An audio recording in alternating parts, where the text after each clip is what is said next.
Okay, I guess we just jump on into the Shiat.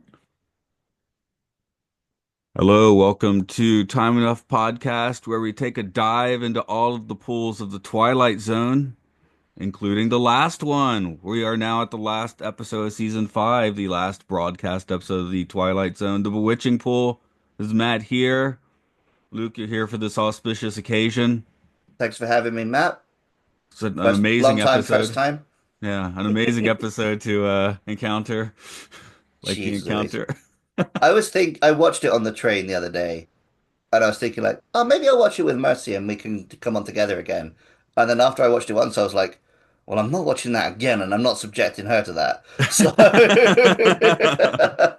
Yeah, sorry, you weren't necessarily coming in for the best, but you are here for the last. hmm. Although Come Wander With Me was actually the last one filmed, although that one's a little wonky and weird too. So there is a bit of senioritis, I think, at the end of the Twilight Zone, you Yeah, know. you kind of see why this is the last season. Well, previous they had some hits, but yeah, I think it is partly just the different production feel of season five or four and five with a different producer really kind of, just changes the vibe a little bit Yeah, I'm somehow. trying to think. Did five? Oh, okay. Praise of Pip was actually good.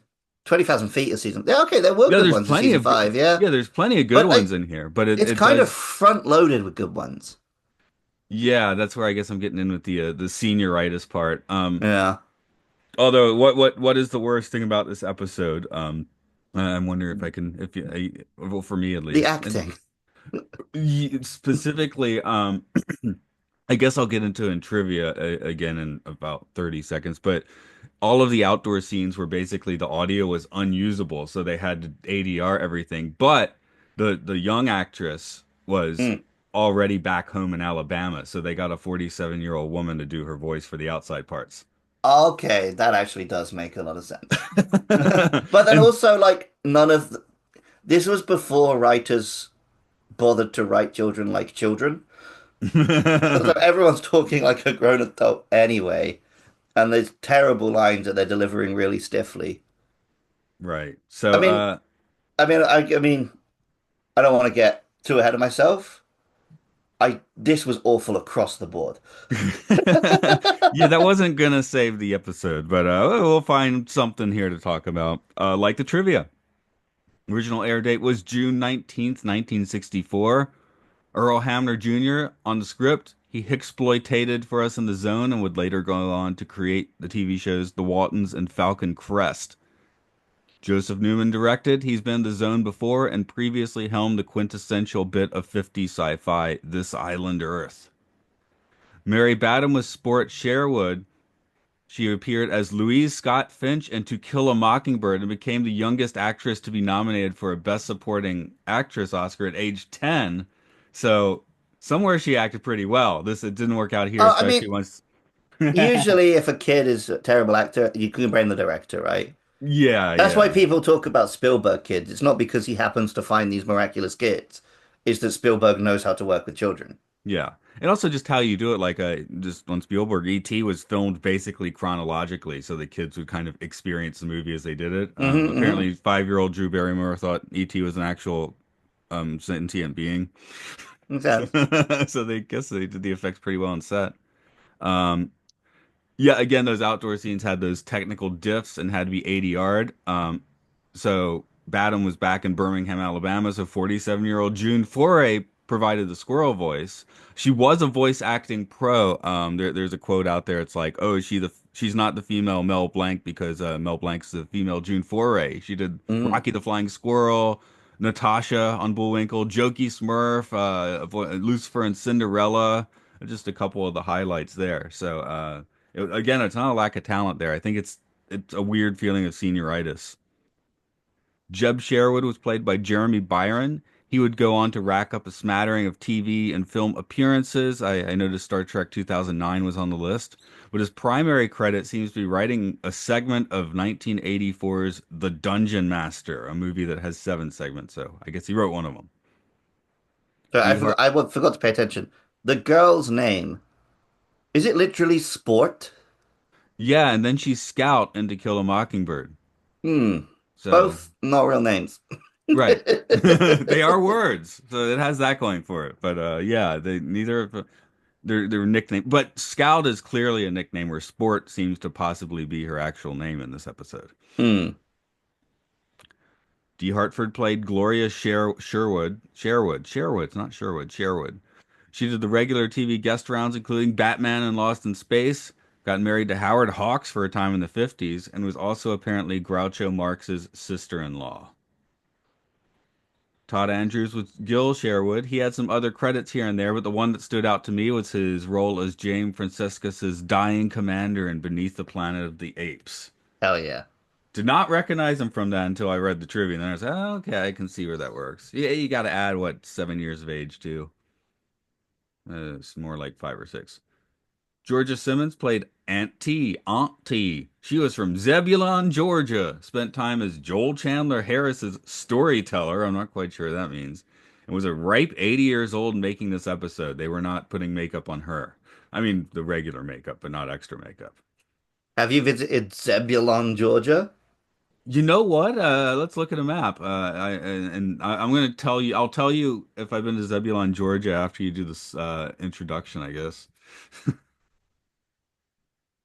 A swimming pool, not unlike any other pool, a structure built out of tile and cement and money, a backyard toy for the affluent, wet entertainment for the well-to-do.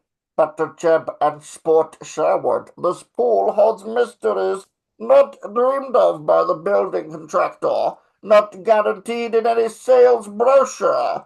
For this pool has a secret exit that leads to a never land, a place designed for junior citizens who need a long voyage away from reality into the bottomless regions of the Twilight Zone. Well, I guess it's good we didn't do the double-barreled one. A little bit of Bane's fine, but the extended version might be intense. Don't Um, tempt me to do the whole podcast as Bane, Mr. Cummings. you could do the whole podcast as Bane, I suppose. Zebulon update. Pretty sure I've not been to Zebulon. It's south of Atlanta. It's not near a highway, and Hmm. interestingly, the town next to it is gay. Zebulon and gay. Yeah. So yeah, she's from the real boring. Well, sorry to people that live in that part of Georgia, which isn't That's too just gonna. far from mine, but a real boring part of Georgia. Yeah, Zebulon is like serious nowhere. Wow. Okay. You could do some serious nowhere in Georgia if you want to. That's the Oh, thing I in bet. Japan, the UK, you can never quite get away from it all, can you? No, you're only the UK. The 60 miles is the furthest you can get from the sea. Yeah. So, But yeah, Georgia has some real boring places with lots of trees, and hmm. maybe 3 hills. Well, America has places with lots of just nothing. Oh yeah, like railroads, going through the Midwest. There's like not even a Hmm. road anywhere near that railroad. So you're seeing from the train, things, planes that nobody sees except for the train. So Hmm. I don't know if that's very exciting, but it happens. Here we get to see a weird. Well, here's a not to front load our questions up front, but would you say that this area in the pool simply is the Twilight Zone? Like we had Little Girl Lost, we had the trippy Twilight Zone, where this is just a slight. This is like Never Neverland. Is Never Neverland in the Twilight Zone? I don't know if it's the Twilight Zone or if it's just like 2 towns over. Because Like the nothing pool. magical happens there. The only magical element is them getting sent there back and forth and hearing the voices. It doesn't show them going through a sewer pipe to get to the other town to get to Gay, Georgia from Zebulon. Yeah. Would this episode be improved if every time they went down the swimming pool you had the boop boop boop from Super Mario Brothers? Oh God, The answer is yes. yes. Yeah. Also, they need to have the pipe at the bottom of the pool, which takes a Hmm. bit of the mystery of where the kids go. But Maybe only the kids can see it. yeah. Um, I did think that the father kind of looked like an older Jimmy Fallon, like older than. Oh, you don't know Jimmy Fallon? He's a talk show I know host. him a bit because he comes up in like YouTube clips. He has a theme park ride for some reason. But I get the Jimmy's confused. Which one's Fallon? Is he the one I hate? Maybe he's the one that's supposed to be terrible to his staff. That's known for being terrible to Mm. his staff. No, he is the one I hate Okay. because you always see little viral videos and it's like, oh, so and so, and it's like, oh, that's a spontaneous moment between two actors I like. Mhm. And then you watch it, and Kimmel's there with his stupid little face, and you're, oh, okay, it was manufactured by But Kimmel to Kimmel's get the other guy. clicks. Kimmel's the other guy. Oh yeah, Fallon Fallon. is, Sorry, Fallon, Fallon, Fallon, yeah. Fallon. I'm looking at his No, untouchy face right now. I think I might have said on this podcast before, but I've never watched his show or anything. Mm. But when I was in university, I did have to drive him around for a day, and he was a perfectly normal, nice guy. So I think that was I got him and not his public persona. So I Yeah, well, don't the understand the reason I hate him is like not reasonable because he's good at his job, but it's just that I click on these videos thinking it's something spontaneous and interesting, yeah. and then it's a manufactured moment from his show, and I'm like, oh, At that point in time, he's a little bit famous. He's mm. become like more famous since. But his ride is insane. It's Race Through New York with Jimmy Fallon at Universal Studios in America. And this will make you angry. It took up the space where Terminator 3D used to be. So that's a crime. That's a Yeah, I hate hope crime there. I already hated him, but now I genuinely hope he's dropped into a pot of molten steel. Yeah. The weird thing is the ride, it starts in his talk show thing, and then it basically becomes this weird like Mario Kart ride, more so than the Mario Kart ride is. Hmm. It's not good, just to be clear. Right, I didn't imagine it would be. It just has more of the vibe you'd actually expect Mario Kart than. I guess it's not gamified. It's Hmm. because I don't know. I don't think I like the idea of the gamified ride much. Yeah, it's because you're not a gamer. Yeah. I don't know. How do you feel about the Mario Kart ride? I You enjoy feel it. that? Okay, just checking. Would you just stop playing and look at the sets and stuff instead? I mean, I no, you because by playing it, you're looking at more stuff because you're trying to find the little secrets and Okay. Anyway, haven't been on it. Have not been to a yeah. Universal Park since like 1995, so I haven't been on Jimmy Fallon either. Question about the kids here. Even when it's not outdoors, Hmm. they're speaking like redneck. I mean, the girl is from Alabama, right? But they're Hmm. speaking redneck, but the parents speak like mid-Atlantic. So why do the kids have these insane accents and the parents Well, because don't? the parents didn't raise them, the maid did. Oh, okay. There we go. Good way to So answer the you know question that because there's a that one good. is actually kind of covered. Yeah, yeah. I guess that just really broad strokes it. You know how crappy the parents are. When when this script was being written, would it have been written on typewriters? I don't know. I've said in the past, actually, here's the thing, and maybe I've just seen this pool in a previous Twilight Zone episode, Hmm. but I'm like, I see Rod Serling like just hanging out by his pool, like talking to a machine, for the scripts. Well, Not they wrote this one, but this I pool is the setting I see him at in my mind, you know? I'm just wondering, like, did copy and paste exist yet? Oh, Because no. the mother is just like, you darn loud kids, you darn loud kids, you darn loud kids, like six times in Well, the space of about 10 minutes. they do And then they completely also play a two completely minute replay scene a scene at twice, the start and the end. Yeah.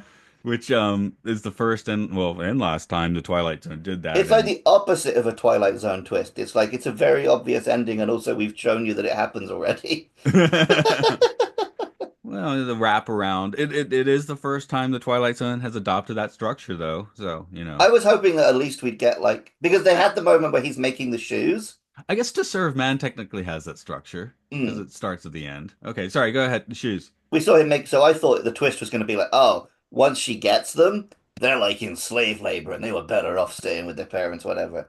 But no, it is exactly what our co-host on Films and Filth, Mark, hates, which is it's a story where children have a tough life and the magical element just solves the problem. Right, yeah. So there's Um, no usable moral from this episode of television. The most yeah. useful moral is run away from home, kids. Yeah, the impetus for the episode apparently was Earl Hamner Jr. just being like, "Oh, all these Hollywood kids, their parents are always getting divorced because everyone in Hollywood gets divorced, and they're Hmm. all up there on arse and stuff." So You're that's telling me an episode of Twilight Zone was motivated by the writer's divorce? Surely not. Oh wait, did he get divorced or was he just observing divorces? Let's have a quick look at Earl Hamner's personal history, which I never did because I'm not nosy. Nah, he wasn't. He didn't get divorced. He was being judgmental towards people in Hollywood getting divorced. Mm. Um, a little more on Earl Hamner. He's got a statue near his birthplace in Virginia. Blah blah. Actually, that doesn't have much here. So he lived to 92. That's pretty aged. Yeah, I mean he's just like a dude, yeah. But anyway, that was he was being judgmental towards the people around him and then wrote the script and he deserves for it not to be a good script because he was being judgmental, right? Oh, wait. So Reused footage in the episode includes an identical 10-second shot of Jeb, Sport and Jeb swimming up to the foot of a tree on two occasions. Right? Sport and Jeb's mother twice telling them in the space of a minute, "Damn you, loudmouth kids," using the exact same footage. No wonder I noticed the copy and pasting. Yeah. Yeah, that is weird and lazy, and I guess that's one of the biggest things of senioritis. Because Hmm. here's the thing, this kind of ranks with we're being judgmental of this episode, but yeah, it does kind of rank with the crappier comedy episodes, except this isn't a comedy Not even episode. a comedy. Yeah. Yeah, so It's like a homegrown country truth family movie. Yeah. so where do you put this alongside something like Mr. Dingle the Strong? You know, would you prefer to put on a Mr. Dingle or this? Mm. At least Mr. Dingle has weirdness. Yeah, I guess the promise of this episode is that there might be a touch of weirdness, and it just doesn't get that weird. Like, Well, that's it. Mr. Dingle is a bad comedy, but at least it was trying to be a comedy. yeah, Whereas this is a bad episode of television that's also trying to be something bad. like if they ended up It's in kind trying of to like be a a slightly messed up little moral preachy thing with a bad message. like if they ended up in kind of like a redneck Pleasantville, that would have been a Hmm. That's little it. There should have been some kind of little dark twist. Not only just to make it watchable, but also to make it say something. But there is the episode way back in season 1 or 2, which I can only think of the good place, a nice place to visit. That certainly does it, Hmm. right? So, Yeah, yeah, yeah. oh, you like this place? Is it? It's hell. Wahahaha. So, Yeah, or the twist could have been that after they disappear, like losing them actually makes their parents grow closer and they end up living happily as a married couple because their children disappeared. yeah. It was your fault they were getting a divorce. Dun, dun, dun. So we needed like one more pass on the script. We needed And that one does more day of shooting. We we needed we needed the girl to stay in on the West Coast for one more day. Everything needed one more thing. yeah, I mean I think we needed more than one more pass on the script. I think we needed a different script. Okay, that might be true. Well, again, We're the talking about things that would have improved it, but they wouldn't have fixed it. yeah, this one is just pretty far gone with that because after this is when Serling just buys an occurrence at Owl Creek to fill in the last Hmm. production slot as opposed to producing another episode. So I haven't found like I mean maybe it's out there, but I haven't found like specific history on it almost seems like the Twilight Zone just in the last couple episodes became like this weird crumbling machine or something, you know? Mm. Well, if everyone knew it was ending, then presumably various members of staff were like looking at the next job, right? Oh yeah, for So sure. people probably were just disappearing from production as the days got closer. Yeah, it's like, hey, yeah, I gotta go to When my you work in next job. showbiz, right, you've got to have the next gig lined up. Because look at what was the last great. Last week was The Fear, which it was okay-ish. It had that ridiculous. I don't know if you've seen The Fear yet. It has a I'm like quite a few weeks behind because I stopped okay, watching over Golden Week and stuff. right, right. Anyway, the Fear, I wouldn't call that one bad. Come Wander with Me is just it's kind of weird, but in a fun way. But people do hate that episode. The Brain Center Whipples, that's fun. There's some, there's some okay ones at the back end. The Hmm. Jeopardy Room, Stopover in Quiet Town. There is a lot of recycling ideas, like, oh, this is just something we kind of did in season 1. Now we're doing it again. That happens a lot. So I will give this one. I mean, I did just bring up a nice place to visit, but it definitely doesn't feel like it's retreading ground. So I was looking for something to say nice about this episode, and it doesn't feel like it's treading previous Twilight Zone ground. Because it doesn't do anything Twilight Zone. Maybe that's well the pool thing Oh, is well, yeah, they've never done an episode where no events occur before. I That's original. mean because the little girl lost is I'm walking giving through you her an A wall. because no one's ever had the balls to hand me a blank sheet for their essay before. Did they put their name on it? You got to put your name on it. They won't know who it They is, just right? wrote darn loud kids on every line. No Ah! work and no play makes Jack a dull boy. See, you want to do Bane the whole episode. I could just go for doing them kids the whole time. Did I hit the voice right? Yeah, Was that it? that's what you sound like to me all the time anyway, mate. Oh, okay. The other weird thing, again, What's your we have favorite Bethesda video game? what Skyrim? Skyrim, if anyone didn't work that out, which I did literally actually think that was the name of the game for like a few years until I used it in normal conversation a few times. People were like, "What are you talking about?" Um, again, the parents though, they see. Okay, here we go. The kids with the accent, they named their kid Jeb, which the Hmm. Bushes also did, but and they named the wrong kid Jeb, didn't they? I don't know. I guess I haven't heard Jeb Bush make many speeches. So, But then they also had a bloody. They also named their daughter Sport. So, and Sport to me is a nickname you give to a boy. right. Maybe So she's I boyish. was confused at the start when they were calling her Sport, Tomboy. and I assumed they were talking to the other one. I mean, maybe that's on me. Maybe I shouldn't assume Sport means a boy, but I also, usually it does. I also like how they announce her divorce to the kids in a way that, Tim Robinson would in a I Wish You Would Leave sketch, you know? Yeah, yeah, yeah. Kids, you know what? I mean, it's like And one step the mom removed. almost says like, yeah, I probably would have been happier without you. I guess they make it clear that the husband's been donking the maid, as clear as you can make it on 1964 television. He's I didn't even catch that. there's some line that she makes about the maid, and I was like, oh, is that, kind of suggesting that he's been Schwarzenegger in it? Oh, I just thought it was like she doesn't bother to raise the kids because that's why they have a maid. Okay, maybe I just kind of worked that out on my own then. So, Yep. cake experience. That was a big old cake. I like that. Yeah, the cake was good. I did want the cake. It looked delicious. Oh, when they tell Riddle, that's just a joke because he doesn't even wait for the Yeah, I answer. think That's riddle not. used that used to be. I think the word riddle and joke was a little more interchangeable once upon a time. Yeah, I think even when I was a kid, actually, that's the case. Thinking back, or maybe It was a kids are pretty just bad joke dumb. too. It was a bad joke. I didn't write the joke down. I just wrote the thing down. It was, what Um, do you call someone who goes across the sea both ways without taking a bath? A dirty double crosser. oh, okay. What if we just make it to without taking a dump?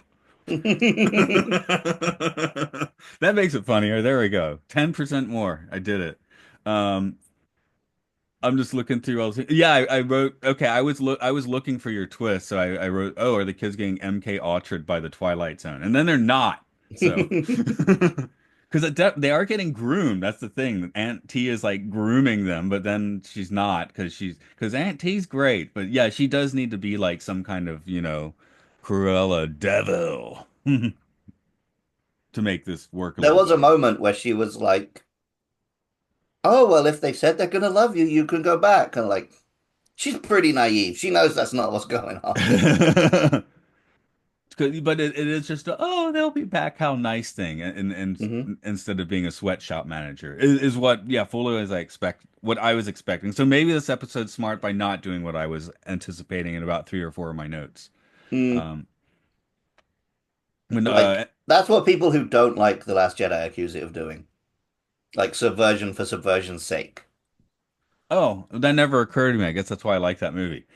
No, I mean I do like that movie. No, I I know don't think you it's do. doing that. I think it's Yeah. doing actual interesting subversions. Yeah, But yeah, yeah. Okay. Well, I guess again, that never occurred to me, which is why I mhm. like it. And then the girl, I keep because of that long prologue. I just don't see her name every time I say yeah, Sport. I should be able to remember Mm.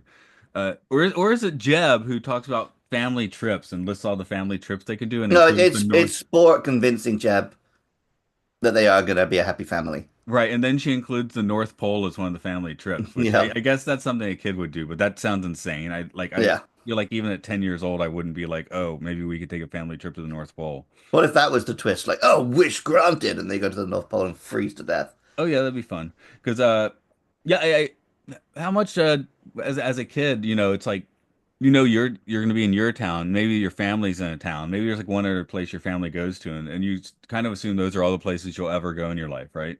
Not for me because, well, I get maybe up to like the age of 5, I probably did think like that. Mm. But pretty young, my dad moved away for work. So then we lived in one town, my grandparents lived in another town, and my other grandparents lived in another town. Oh, okay. But also, you got to remember the UK is pretty small. Yeah. So you drive 2 hours and it's like a different accent and a different lifestyle and a different climate and a different. Right. No, because from Atlanta, my aunt and my both sets of grandparents were in Delmarva, which is that little peninsula with Delaware, Maryland, and a bit of Virginia, and that's a 15-hour drive. So it does feel I like was gonna as a say, I'm pretty kid. sure in Atlanta you can drive the entire length of the UK in any direction and you're still in Georgia. Possibly, yeah. But yeah, it's a 15-hour drive to there, so it's like entering another dimension. And every once in a while, 10-hour drive south for Disney World. That would, Hmm. those are the three places I go for the most part, except for like when there's a school trip or Right. something. So, Whereas, yeah, in 10 hours, I could go anywhere in England. right. But the North Pole never occurred to me. Mm. Um, Well, Americans don't go abroad. yeah. I'm thinking if that's still well, as an American abroad, I'm like, is that right? I don't know. Yeah, I think you're an exception, mate. Yeah, okay. Um, I just one down the soundtrack because at the end I was like, that sounds like the Rite of Spring, and then I looked at who did the soundtrack, and it looks like they just cobbled together. And again, they cobbled together a soundtrack of like from five different places. So you're hearing Hmm. kind of a greatest hits of ethereal Twilight Zone music in this one, or boom, boom, boom. I mean, it wasn't like the comedy Mickey Mousing stuff, but it was like the redneck exploitation music here and there, right? But it didn't bother me too much. But I guess the most damning thing is I started looking at the clock at like 7 minutes into this episode, and I Oh, just man, kept yeah, looking at same. it. Yeah, because I think I said in maybe the fear, I was like, yeah, I didn't. The first time I looked at the clock, it was like 19 minutes in, which I guess means that was a better episode. But yeah, Hmm. 7 minutes in, and then I remember looking at it again, it was 11 minutes, and I looked again, and it was 17, right? So I was just like, come on, let's do it. So And, and you just saw the same scene between each of those clock. What? right, right, right. Because I mean, there are cool ways you can reuse footage, but they didn't do that. Yeah, yeah, this wasn't like the Enterprise blows up on every ad break. This was the kids jumping the swimming pool on every ad I mean, break. honestly, the best way to do a clip show or reusing footage is the South Park clip show, where it's actually completely new footage of insane stuff Hmm. pasted on old footage. That was great. That was a sticky situation, that one. And Yeah, a podcast I like did that recently where they did their 200th episode and it was a clip show of all fake clips. oh yeah, yeah, that's good. Yeah, and I forgot what the other example was, but there. Oh yeah, yeah, the Back to the Future 2 version where you actually redo everything. Because the actress changed. You just see the whole thing from a different perspective. That's the genius version, but that's also the most work involved version. Mm. Yeah, it's like this one. Like if they wanted to do the beginning and the end, why not shoot it twice at least and use the version A version? Well, I guess because it has to be the same delivery, blah blah. But I don't know. Put two cameras on it. I don't know. There's There's got to be a definitely something they could solution. have done. You're right. So many things in this episode. It's like they could have done something they didn't. Like showed it from the parents' point of view and then showed it from the kids' point of view, sort of thing. Yeah, yeah, Rashomon a bit. Yeah, so maybe the script Which I needs guess three they more kind passes, of try but and do that. Because the first time they show us like the parents freaking out that they've disappeared, and then the second time we know what's going on, but they still show us the footage of the parents again anyway. So yeah, yeah, but I mean that's not Rashomon. That's just like no, we have more um more knowledge. Yeah, yeah. No, yeah, yeah, but yeah. I mean they could have done it where we only see the parents and then we only see the kids, Oh, the best but they no, don't. I was about to say this is the best reused footage, but they actually do use different footage each time, I think, for the Enterprise exploding in the episode Cause and Effect at every commercial break. Well, that's the one I was referencing earlier. Yeah, okay, yeah, but that one does, like Hmm. I think it's from different angles when you see the ship blow up in that one. So There's probably yeah one explosion on four cameras or something. yeah, they might have reused one explosion twice because it happens like four times in that episode. So, let's do some questions. Who in this episode goes in or through the Twilight Zone? Probably the parents. Oh, the kids just swim and live with an old lady. Their children jump in a pool and disappear.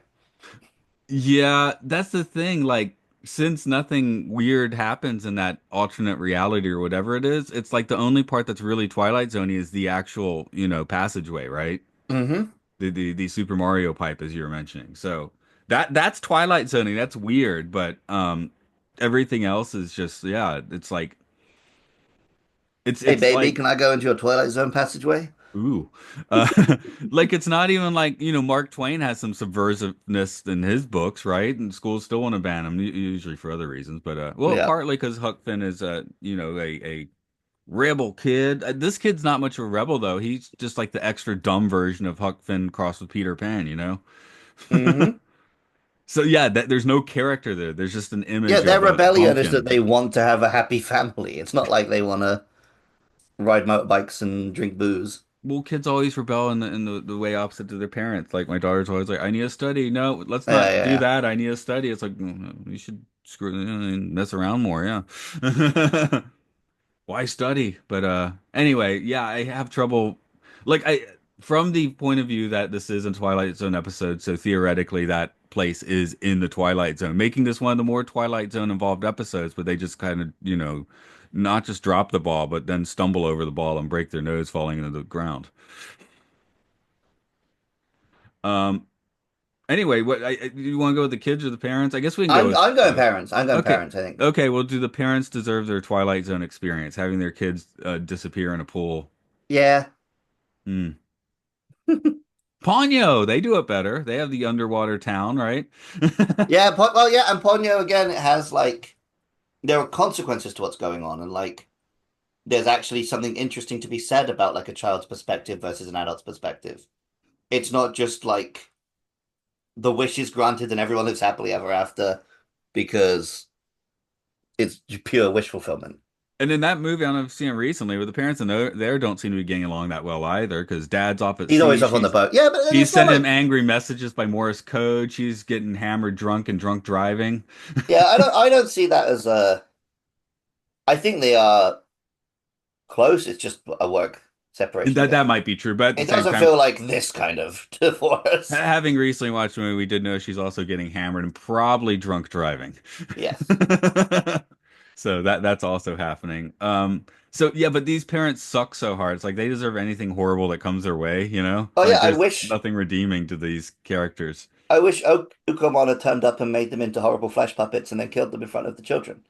Maybe they show brought Groucho Marx just to riff off to the side as they're having their quote unquote dramatic divorce conversations. Yeah, would this episode have been better if a good writer had given them a bunch of parlor sniping for Mark to enjoy? How would you fit Spider-Man to this episode? When they go to Auntie's place, it's actually Spider-Man there. Oh crap! And Spider-Man's not doing anything untoward. It actually is a wonderful. Except you have to live in this crappy New York apartment. I'm going with Oh yeah, photojournalist even Spider-Man. yeah, they run away and they're just having. It's not like an idyllic country home. It's the apartment from Spider-Man 2. And he's like, I guess I have to take care of these kids now because they won't tell me where they come from, and they just came out of my closet by some magic means. Okay, I don't think Casablanca's boring. And we're talking about our films and filth where Luke put Spider-Man to 50 different movies, but 100, I did all 100. no, well, oh yeah, it was 100 because there's 100 good, 100 bad. Excuse me. So, but this one I fully Casablanca. I don't get bored by Casablanca. But this No, episode it's could my definitely mum's use. favorite film. I probably don't think I would be Okay, bored by it. this movie definitely needs Spider-Man. Like Yeah, 100%. Spider-Man just turns up and beats up the This dad, episode. Did I say like movie? like Schwarzenegger in Kindergarten Cop. There we go. That'd be good too. You hit the kid, I hit you.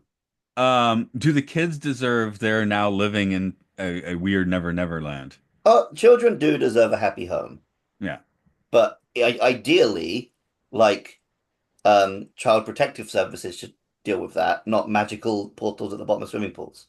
What rules is this Never Never land and this is like eternity? Because that does make it a certain sort of hell. Hmm. They're like 10,000 When years they later and they're when still they making the showed cake.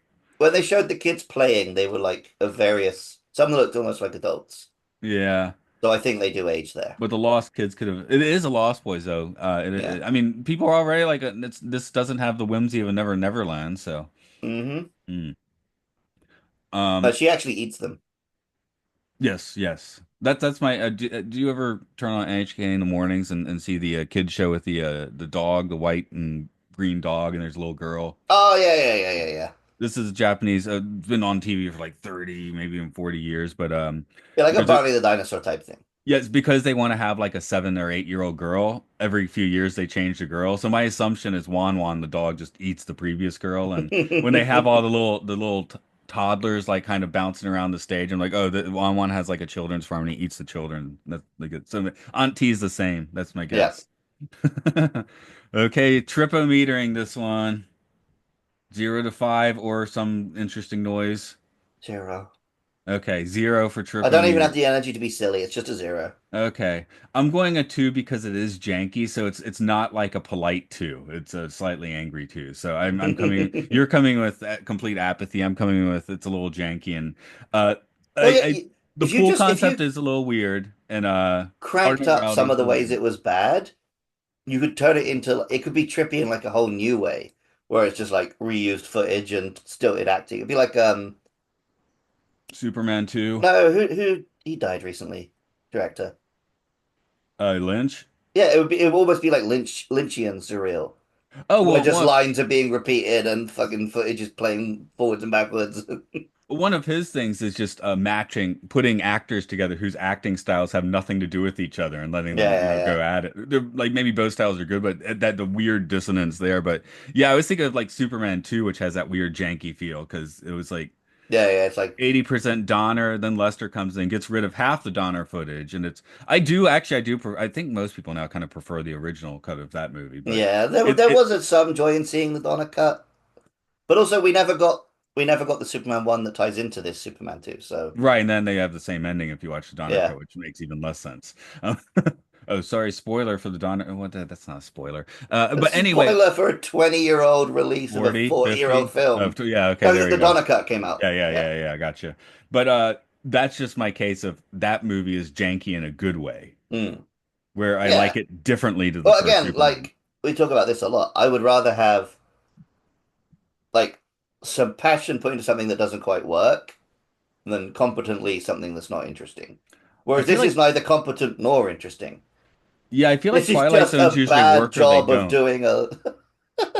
That's true, actually. Yeah, there's not many Twilight Zones where I'm like, oh man, I like what they were going for, but it didn't work.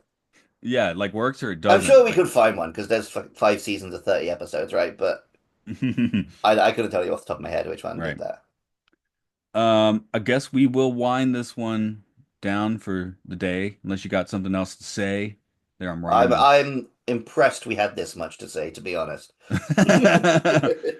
Hey, it's the last one. We can't squib it too much, right? But Mm. yeah, yeah. Well, we both do a bunch of podcasting. If people want to hear us rant for infinity time, head to podcastiapodcastius.org, where or same at Patreon, where we talk about really highly rated movies, really lowly rated movies on IMDb at Films and Filth. Only three of them actually have Spider-Man, but you fit Spider-Man to the other ones, I guess. So, we just finished talking about Planet of the Apes over the live action series over at Podcast 1999. And Luke, you love Pokemon. You got that one. You got the Yeah, you game got show, Lula's you got the Monster Pokemon, you got Mash. Game Show, you got Monster Mash. You can also follow me on Twitch, twitch.tv/Buskalily, on YouTube, Buskalily, but the L's are ones because somehow Buskalily was taken. A nonsense word I make up as a child. Someone saw it, someone liked it, they grabbed it. I guess so. Anyway. Probably I made one, forgot about it, and then a couple of years later tried to make it again. Ah. That's always a chance. You're your own worst enemy. Huh. Well, go jump in a pool. Oh, you think the swimming pool is your ally? Okay, I will hit a recode there.